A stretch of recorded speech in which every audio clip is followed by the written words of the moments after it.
Bonjour à tous et bienvenue sur ma chaîne, et aujourd'hui je vais vous présenter ce que m'a appris Henri Laborie. Bonne vidéo!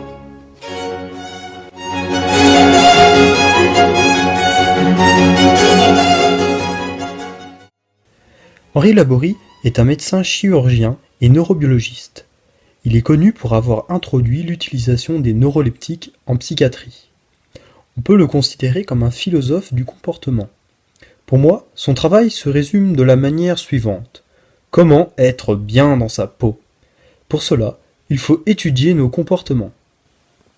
Mais tout d'abord, pour bien comprendre sa pensée, il faut d'abord que j'introduise la notion de structure. Partie 1. La notion de structure.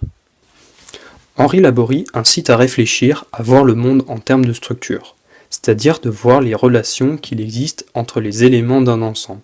Par exemple, si je prends une chambre, eh bien cette chambre est un ensemble. Dans cette chambre, il y a des éléments, une chaise, un bureau, un lit, une lampe. Ces éléments ne sont pas disposés n'importe comment. Il existe une relation entre ceux-ci. Ici, nous sommes placés dans un niveau d'organisation qui est celui de la chambre. On pourrait prendre un ensemble plus grand, qui est celui de la maison, de l'immeuble.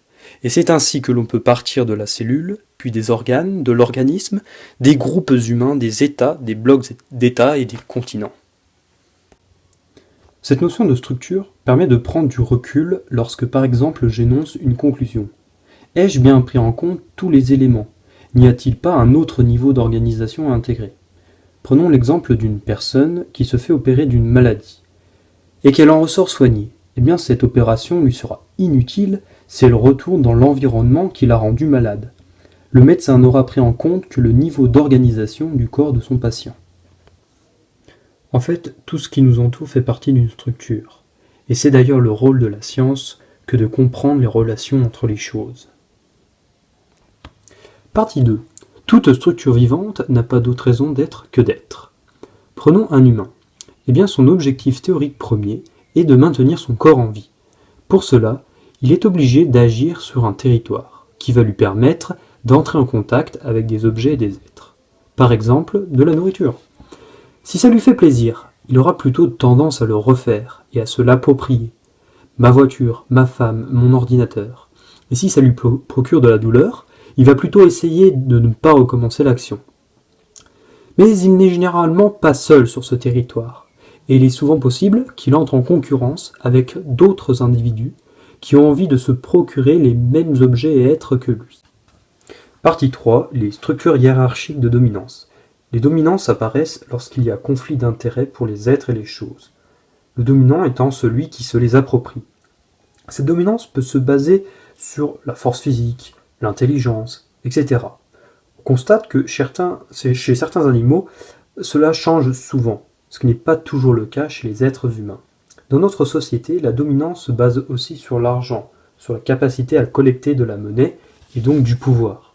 Cette capacité à collecter de la monnaie peut être basée sur différents principes, comme par exemple la connaissance technique, qui elle-même est basée sur le degré d'abstraction permettant de produire et de vendre. Mais il existe plein d'autres formes de dominance.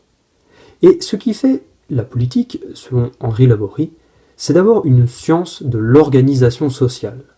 En gros, qui domine qui et qui aura le droit à quoi. Partie 4. L'inhibition de l'action. Revenons à notre bonhomme.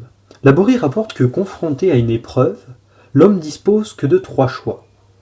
Se battre, lutter, fuir ou ne rien faire. Il explique très bien cette observation dans une vidéo que je vous ai mis en description, qui vous montre une expérience réalisée sur des rats. De cette expérience, il en tire les conclusions suivantes. Ne rien faire, ce qu'il appelle l'inhibition de l'action, est selon lui la source de toute la pathologie, car celle-ci bloquerait le système immunitaire. Ce n'est pas la seule, mais c'est l'une des causes fondamentales à notre mal-être. Si vous êtes en inhibition trop souvent dans votre vie, eh bien cela peut déboucher sur toutes sortes de maladies cardiaques, cancers, dépression, etc. Quand on regarde bien, il existe de nombreuses causes à notre inhibition. Lorsque un supérieur hiérarchique nous agace, on ne peut ni lui casser la gueule, car on irait en prison, Il est difficile aussi de lui faire des remarques, car notre salaire dépend de lui. Et partir fait souvent peur, car il n'est pas sûr que l'on trouve une autre source de salaire ailleurs. Autre exemple, quand on regarde impuissant les malheurs de la télévision, qui se passent à l'autre bout de la terre, et qu'on ne peut rien faire. Pour lutter contre cette inhibition, on peut donc lutter ou se battre contre le problème. Et ce qui est intéressant de voir, c'est que même si cette action est inefficace en définitif, il suffit qu'on ait l'impression qu'elle le soit pour que ses effets positifs sur l'organisme fonctionnent. Par exemple, donner aux gens des moyens d'agir, mais qui au final ne changent rien à leurs conditions, aux structures sociales, aux dominations, et vous avez là un très bon moyen d'aliénation. Une autre porte de sortie à l'inhibition est donc la fuite géographique. On quitte le problème, on change de territoire, on se barre, on se tire. La fuite chimique dans l'alcool, la drogue, le tabac, les antidépresseurs. En fait, cela permet d'oublier le problème. On dort, on rêve, on rend le problème plus supportable. Il y a aussi la fuite dans l'imaginaire. C'est celle de l'artiste, de l'écrivain, du psychotique, en fait des rêveurs. Partie 5. Les mots. Il apporte aussi une réflexion sur les mots, et incite à réfléchir sur l'importance de leur signification. Nous en utilisons sans cesse tous les jours, et cependant, il est important de constater qu'ils n'ont pas tous la même signification selon les individus. Chaque individu a une expérience propre des mots. Le mot lapin, par exemple. Bien, quand je dis le mot lapin, moi j'en vois un noir dans ma tête. Vous en verrez peut-être un blanc. Et encore là, j'ai pris un mot assez précis. On arrive à peu près à se comprendre. Mais quand il s'agit de mots plus symboliques, comme amour, liberté, Dieu, égalité, chacun en a sa propre définition. On se demande même comment on arrive à se comprendre. C'est d'ailleurs souvent source de conflits entre les générations. Pour lui, les mots sont aussi source de guerre et sont dangereux. Battez-vous pour la paix, l'amour de la patrie, l'égalité des chances, devenir inégales. Quand je dis travail, quand je dis liberté, qu'est-ce que j'entends derrière ces mots ? Partie 6. La liberté. La liberté ne se conçoit que par l'ignorance. Prenons le mot liberté et regardons comment il le définit. Pour être clair, chez lui, il n'y a pas de liberté. Nous sommes tous déterminés. Ou alors, s'il y en a une, elle ne se conçoit que par l'ignorance de ce qui nous détermine. En général, ce que nous appelons liberté, c'est la possibilité de réaliser notre projet sans nous heurter au projet de l'autre. C'est-à-dire la possibilité de pouvoir faire les choses qui nous gratifient sans que les autres nous en empêchent. Prenons l'exemple suivant. Vous avez en face de vous un café et un jus de pomme. Si je décide de prendre le jus de pomme et que personne ne m'en empêche, alors je suis libre. Mais si quelqu'un m'en empêche, alors je ne suis pas libre. Mais selon lui, même le choix de l'acte gratifiant est complètement déterminé, car pour agir, il faut être motivé, et cette motivation dépend de notre mémoire. Pour lui, un être vivant est une mémoire qui agit. Car notre petit bonhomme possède un cerveau qui lui permet de mémoriser les expériences des autres et de lui-même. En reliant les différentes expériences, il est capable d'anticiper et d'imaginer, et c'est cela qui lui permettra de désirer. Il fait d'ailleurs la remarque suivante. Peut-on désirer quelque chose que l'on ne connaît pas ? Non. L'homme préhistorique n'aurait jamais pu désirer un téléphone portable, mais plutôt une cuisse de mammouth grillée. Par contre, je peux très bien désirer quelque chose qui n'existe pas, comme faire une balade à dos de dragon. Mais le dragon en lui-même a été créé à partir d'éléments existants dans le réel, que mon cerveau a pu associer, et c'est-à-dire un lézard et un oiseau, qui forment un dragon dans mon imaginaire. Mais il donne aussi d'autres arguments. A-t-on choisi de naître ? Non.